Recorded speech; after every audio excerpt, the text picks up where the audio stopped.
Halito, and welcome to Native Chalk Talk, a podcast by natives for all. Here we're keeping our Native ancestors' stories and history alive, while also sharing with you our Native culture, traditions, and more. I'm Rachel Youngman, a Choctaw originally from Anadarko, Oklahoma. I hope you'll enjoy this journey with me as we learn from our Native American guests. And I hope you'll do me a favor. Feel free to like and share these episodes. I so appreciate it. Yakuki.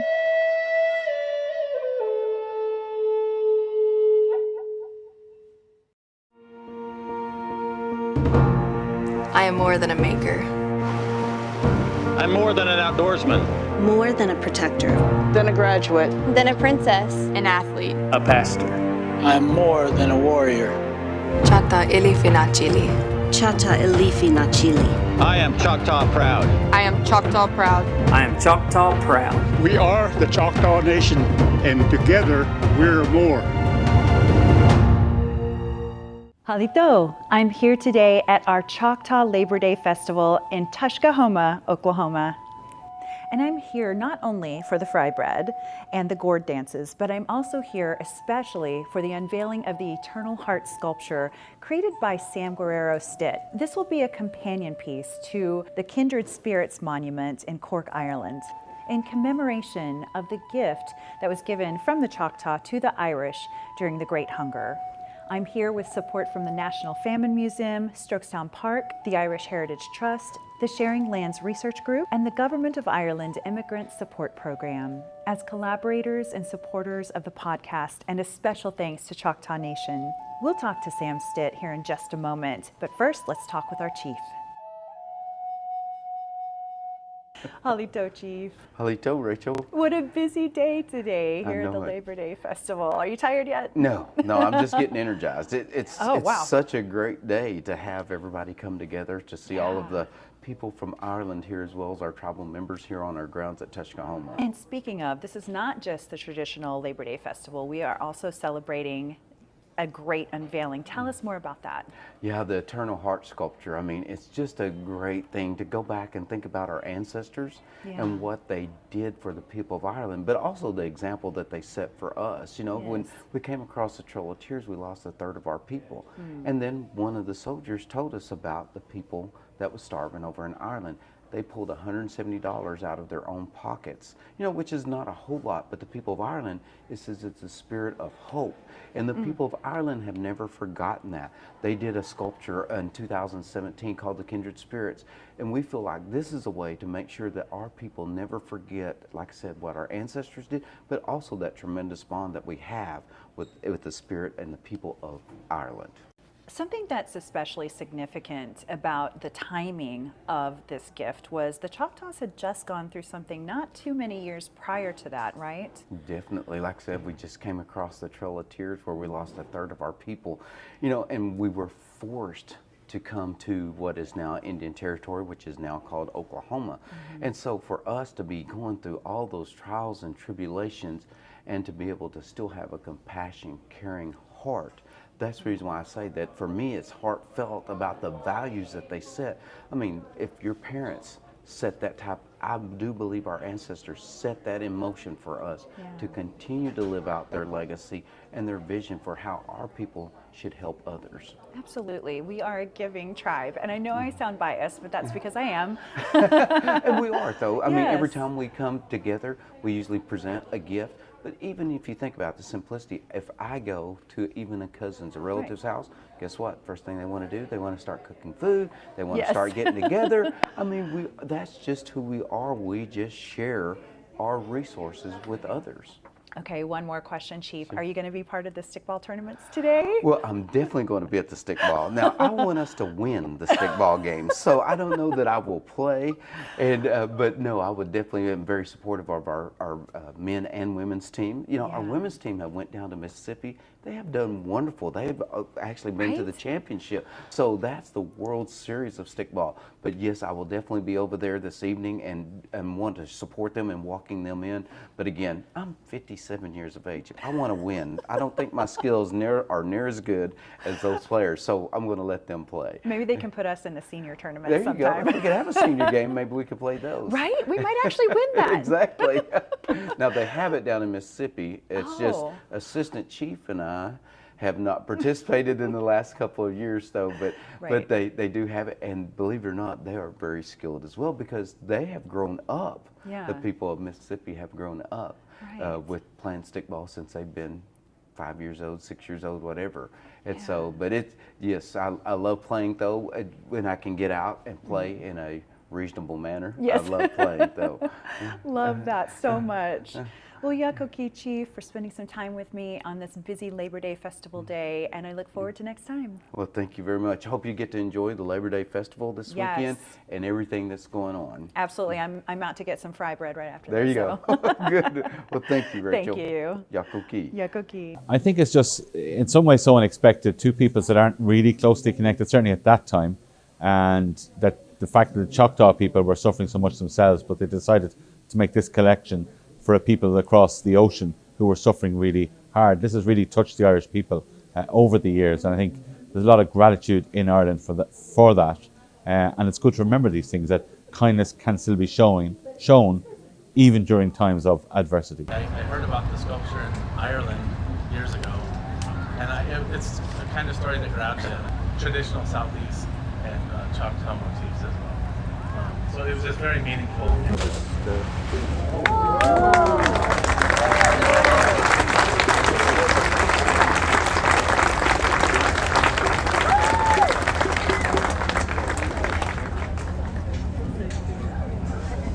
With the Celtic elements, we did want to infuse Choctaw and Southeast native elements. So it's sitting on a Southeast ceremonial mound on top of the concrete platform, which has the Choctaw diamonds. And there's 12 diamonds around the rim and for the 12 districts and the 12 pillars of the building here. So all of these elements come into play. And the building is facing, if it's like an arrow, facing due east. And so if you look at the sculpture, the heart or the flat plane is facing due east to the sunrise and then generally towards Ireland.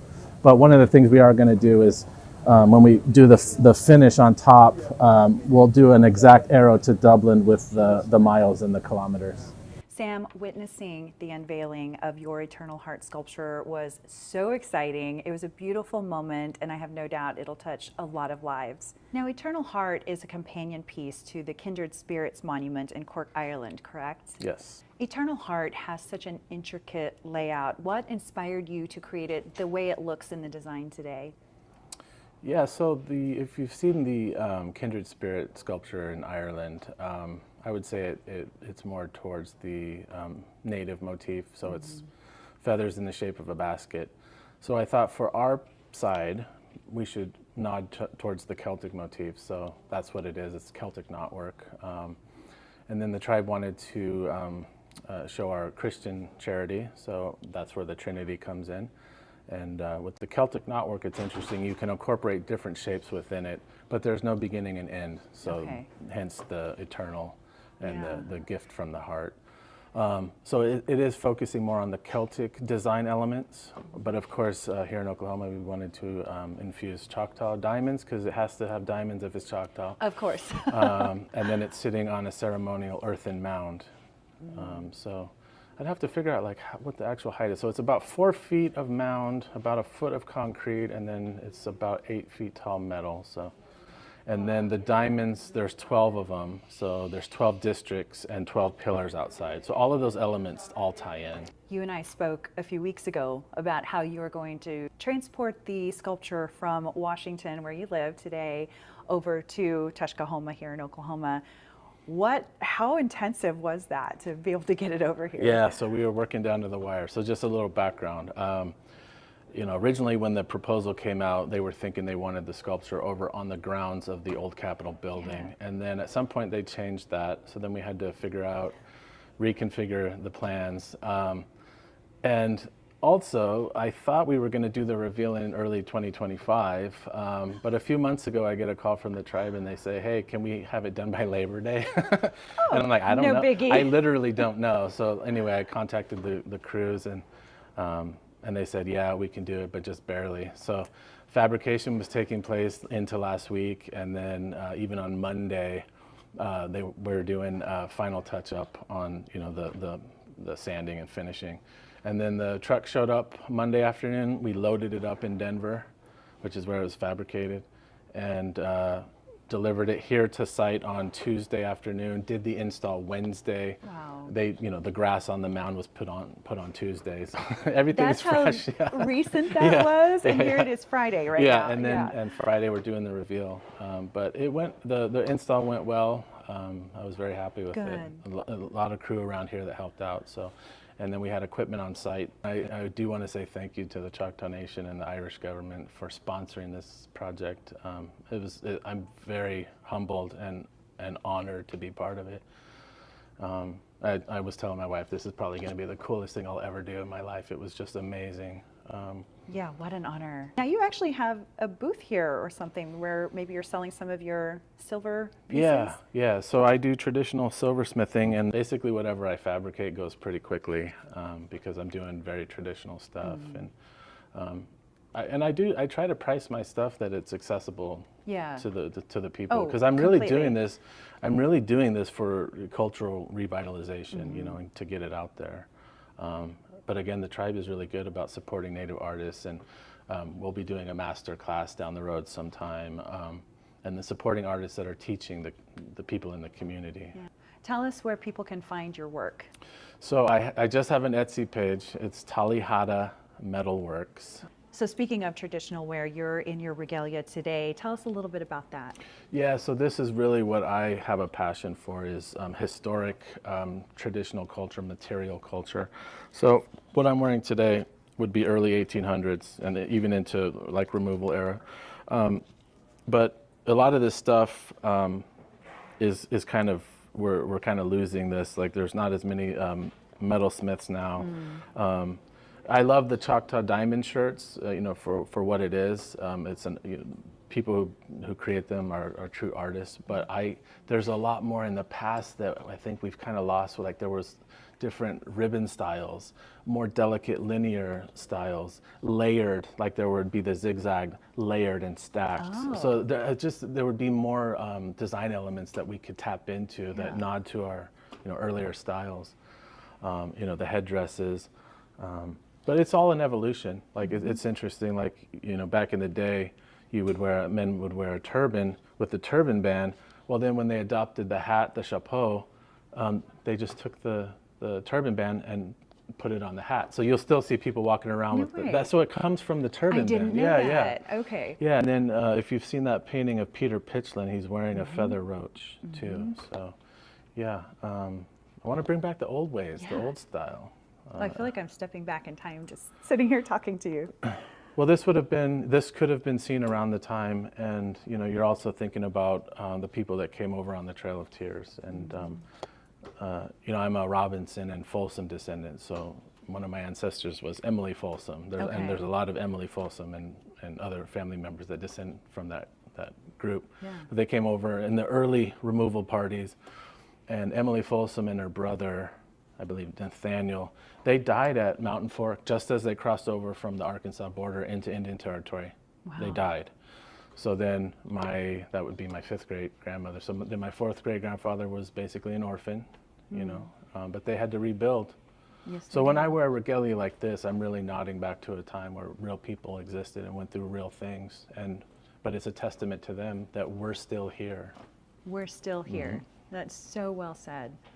Well, thank you so much for your time and for sharing your gifts with us. So much talent in this Choctaw right here. We really appreciate it, Yakuki. No, thank you very much. And I just want to thank you for building this podcast up from the ground. And it's really taking off. And I love listening to not just the Choctaw folks, but you have a range of guests. So yeah, thank you. I hope you have continued success with that. Thank you. Thank you.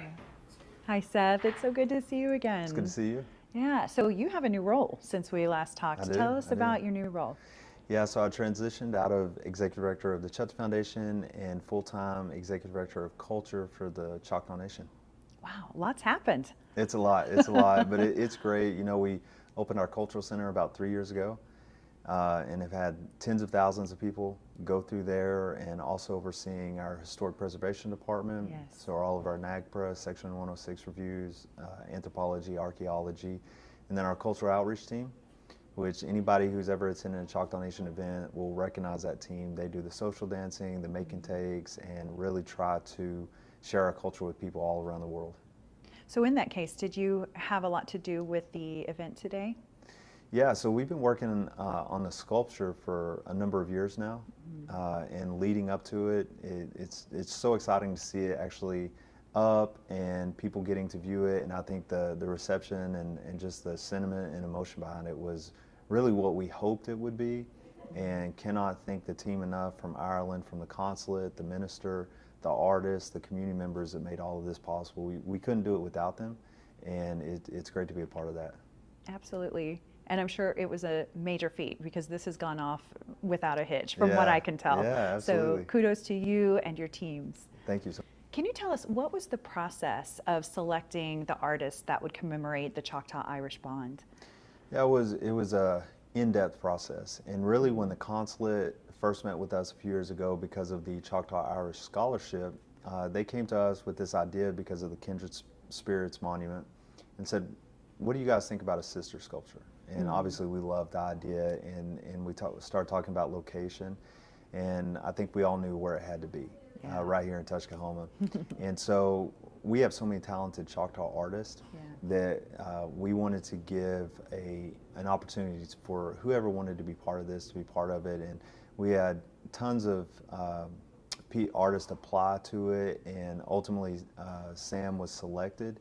His piece was just, I think, really admired by so many, and honestly, everyone that was submitted, you're like, oh, this is special. This could be so good, and I'm just really excited that Sam was selected. And part of that process was not only Choctaws being involved, but also on the Irish side selecting the right one. And this one seemed to really represent that kindred spirits idea that we always talk about. And so, yeah, we're just really excited to finally see it up, and just want to encourage anybody to come check it out, because it is very special. Yep, right here in Tuskahoma, Oklahoma. That's it. It's not like it costs anything to go see the sculpture. No, that's right, yeah. You mentioned the Choctaw Irish Scholarship. Tell us a little about that.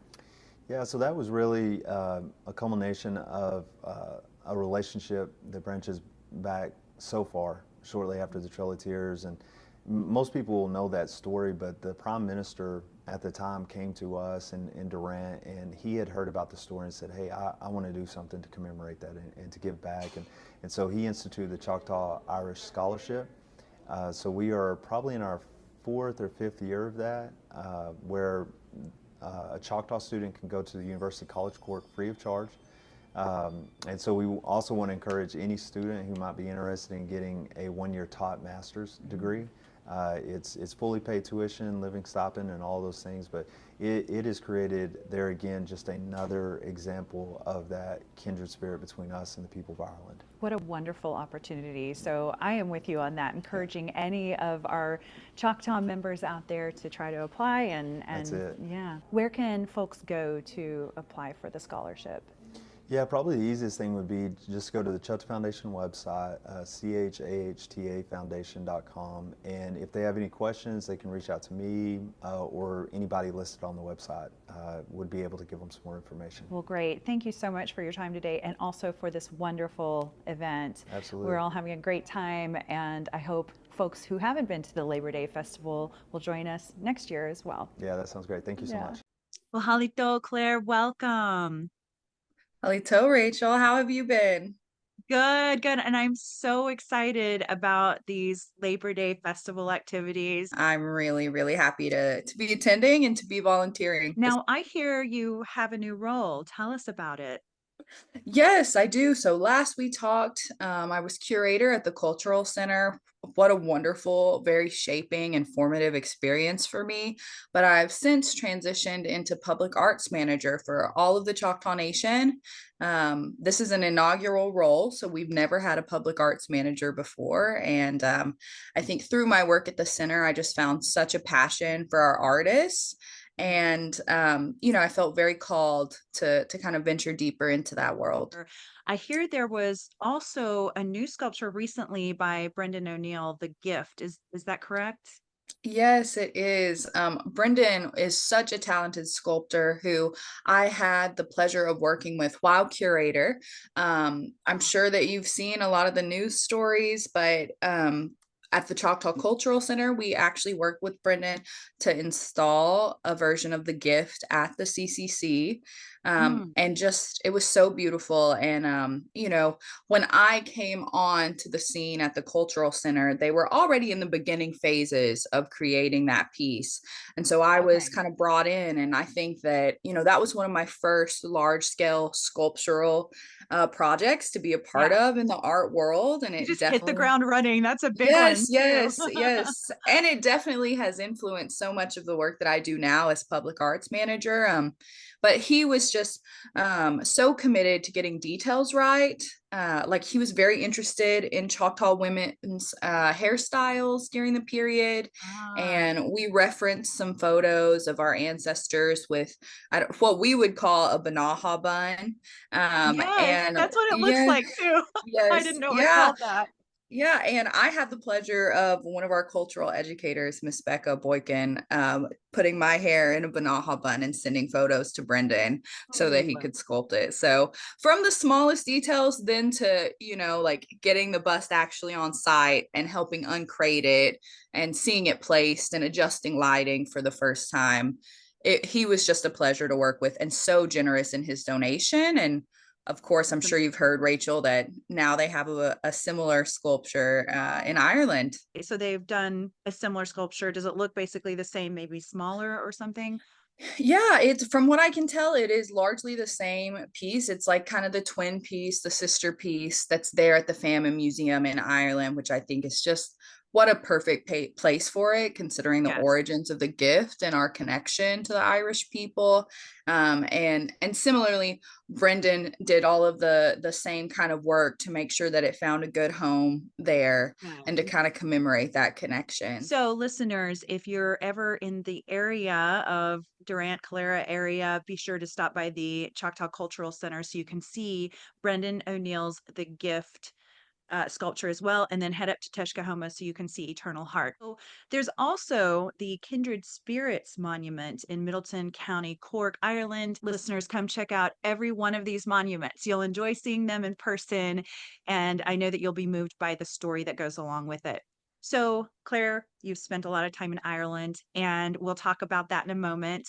And of course, you're Choctaw and work with and among our people in your career. So, what do you think these sculptures mean to the Choctaw and to the Irish? Mhm. I have been lucky enough to have grown up in my community and to also have spent quite a lot of time amongst Irish folks in Cork, Ireland, and I do believe that there is more light that has been shed on this gift and what it means for both people, and it's something that Choctaw people more and more are incredibly proud of, to know that our ancestors had such genuine compassion and care and understanding for another peoples who were going through a similar act of genocide, and that there was this kind of, kindred spirits between the two. And, I think that's a very fitting name for the piece in Ireland. And I think that it really speaks to this connection. And for Irish people, I know there is great pride taken in the fact that they have a connection with Choctaw Nation and that they can see how our two vastly different but also quite similar nations are connected, share similar histories, and can kind of relate to one another in a way that not all places can. So it's, I think, a shared point of pride for both, and a shared point of just understanding, and that kind of feeling of uh I don't, I'm trying to think of the word. I don't want to say deep sadness, but an understanding of having gone through something that Yes. was so monumental. So monumental, and yet our people are both such resilient, forward-looking people. So I also spoke with Seth about the Choctaw Foundation program and scholarship, of which you were a recipient in 2020. Tell us more about that program from your perspective and about your time in beautiful Ireland. Yes. What a life-changing opportunity. And I know I've talked to you a bit about it in the past, Rachel, but I would just encourage any young Choctaw student who are potentially interested in studying abroad to please go to the Choctaw Foundation website and look into this scholarship. Ireland is such a beautiful and welcoming country. It's a great place to kind of ground yourself. The scholarship's for 1 year. So I had the opportunity to be in Cork. I was there for about 9 months, and I did a museum internship elsewhere for the rest of the summer, and then came back and kind of capped the whole program in Cork. And Cork is the second largest city in Ireland. It's known as the Rebel County, which I love. So there's a lot of great Cork culture that you learn through that program as well, just from being immersed there. And a lot of great Irish culture. So I think it was just such a beneficial experience as far as living with Irish people, learning from them, getting to talk about the gift and what that meant for both communities was really powerful. Um, I've shared the story so many times, and I'll say it again because I just think it's so powerful. But probably my third day there, Seth and the foundation were kind enough and interested enough to have me do a piece with RTE, the Irish National Television Station, on place names. And it was an old famine village site, and then they were talking about the gift and some Choctaw place names. And I was in full traditional dress, full regalia. And when I came back in the hotel, it can seem a little daunting to walk around a place and be in spaces where people don't know what that means, or Right.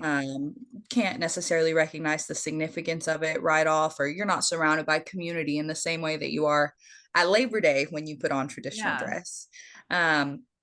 So it was really powerful. An Irishman came up to me and just like, "Can I ask, like, where you're from, where your dress is from?"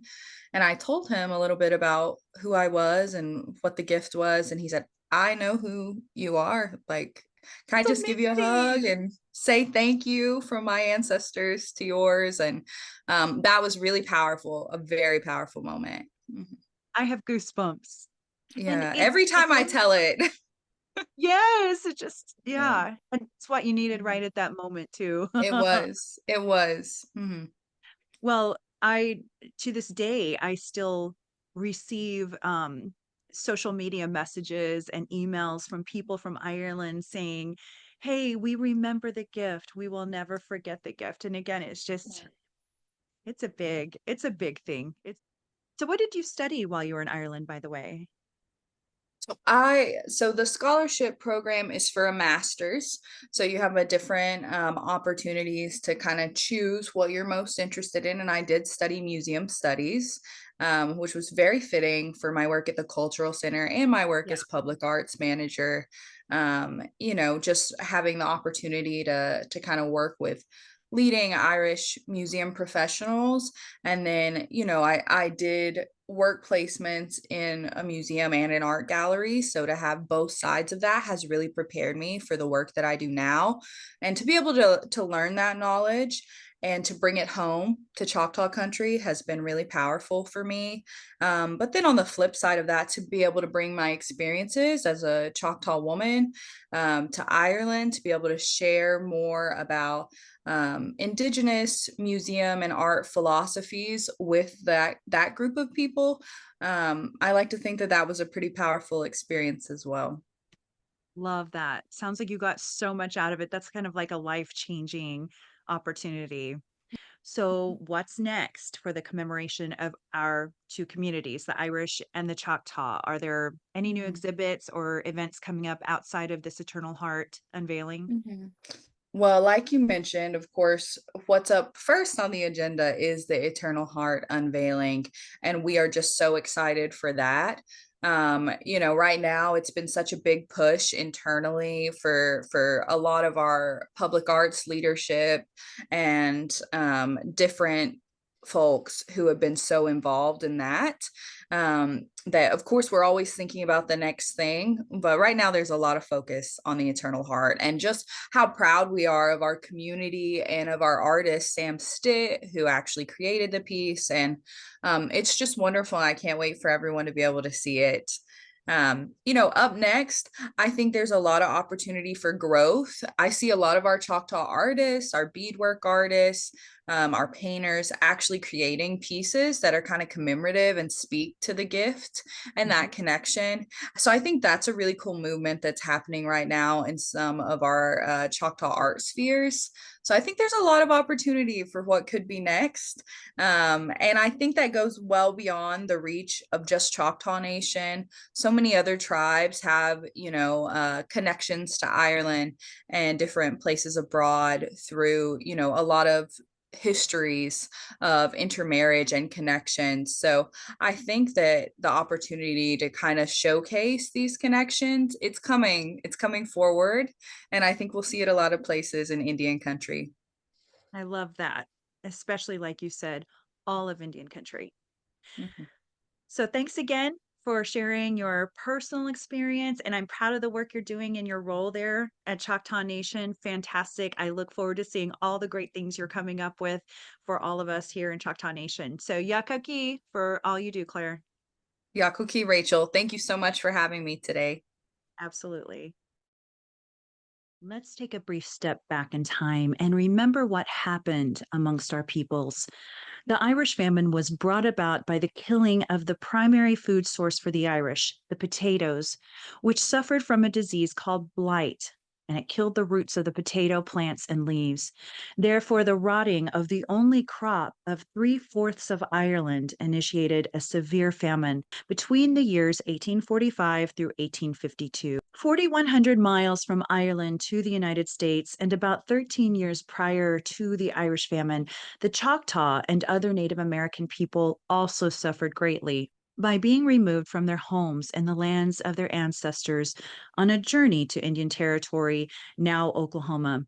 Many of our Choctaw people died from harsh winter conditions, starvation, disease, and even snake bite between 1831 to 1833. And yet, despite leaving their homelands, suffering from starvation and death, they still thought of others. In 1847, Choctaws met in the town of Scullyville and proposed to pool their money together to send to the Irish. The amount they sent has been debated by scholars, but many agree that they collected $710, which is roughly $20,440 today. What many may not realize, though, is the Irish were not just an unknown people to the Choctaw. A kinship had developed between the two people in America for over 170 years as Irish men and women migrated to the U.S. and set up trading and homes among or near the Choctaw. So when the Choctaws heard of the loved ones of their friends suffering, it was only natural for them to help.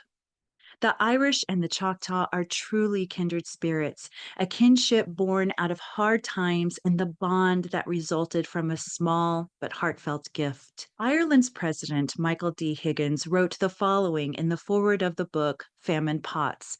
This contemporary moment calls on us to make a fresh commitment to the university of human rights and to the common humanity of all. Ireland has a lengthy history of humanitarian engagement, strongly influenced by our experiences of famine and of emigration. Our humanitarian action is therefore shaped in many ways by a tragic history, but it is rooted in values that remain relevant in a contemporary world. Solidarity, community, democracy, justice, freedom, and respect for human rights and equality. They are the values which must continue to guide us as we navigate our future direction as citizens of an interconnected world. The suffering of our Choctaw and Irish ancestors will never be forgotten, and may our people's eternal and kindred spirits live on for centuries to come. Thank you to my guests, Chief Gary Batton, Seth Fairchild, Claire Green Young, and of course, the sculptor and creator of Eternal Heart, Sam Guerrero Stitt. And I'd like to again thank the National Famine Museum, Strokestown Park, the Irish Heritage Trust, the Sharing Lands Research Group, and the Government of Ireland Emigrant Support Program as collaborators and supporters of this episode of Native Chalk Talk.